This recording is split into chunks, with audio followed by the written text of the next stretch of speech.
শসা দিয়ে কিন্তু আমরা কম বেশি সবাই সালাদ বানিয়ে থাকি। আজকে এই শসা দিয়েই বেশ সহজ আর মজার একটি সালাদের রেসিপি। এই রেসিপির জন্য 3টা মাঝারি সাইজের শসা ঠিক এভাবে কুচি করে কেটে রেখেছিলাম। এবার এই শসাগুলি একটা বাটিতে ঢেলে নিচ্ছি।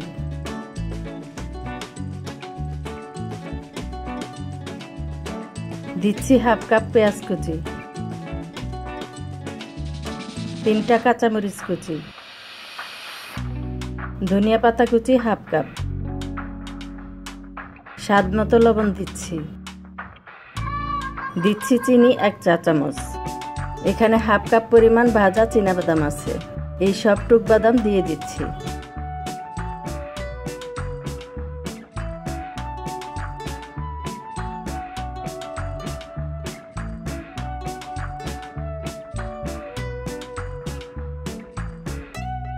এবার একটা প্যানে 1 টেবিল চামচ সরিষার তেল দিয়ে গরম করে তাতে দিচ্ছি রসুন কুচি 1 টেবিল চামচ।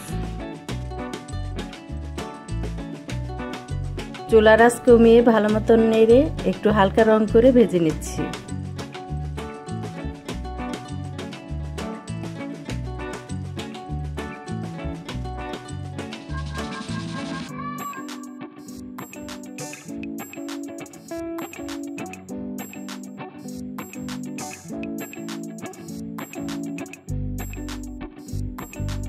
রসুনের রং এরকম হয়ে আসলে তেল ঝরিয়ে দিয়ে দিচ্ছি সালাদের বাটিতে।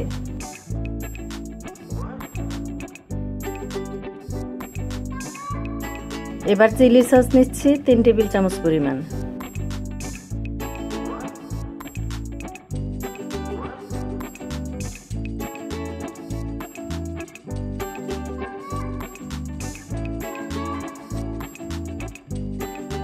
দিচ্ছি 1 টেবিল চামচ সাদা ভিনেগার,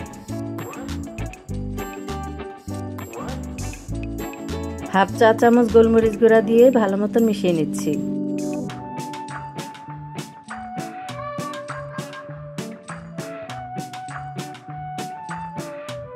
ভালো মতন মেশানো হয়ে গেলে সবটুক দিয়ে দিচ্ছি সালাদের বাটিতে। এবার চামচ দিয়ে হালকাভাবে নেড়ে নেড়ে সবকিছু মিশিয়ে নিচ্ছি। আপনারা এই সালাদ বানিয়ে নিলে পোলাওয়ের সাথে অথবা খালি এভাবে খেয়ে ফেলতে পারবেন। এই সালাদটা এতই মজার হয় যে আপনি খালি এভাবেই অনেকটুকু খেয়ে ফেলতে পারবেন। ঘরে শসা থাকলে আজকেই বানিয়ে দেখতে পারেন। আজকের মতো বিদায় নিচ্ছি। সবাই ভালো থাকবেন, সুস্থ থাকবেন। আল্লাহ হাফেজ।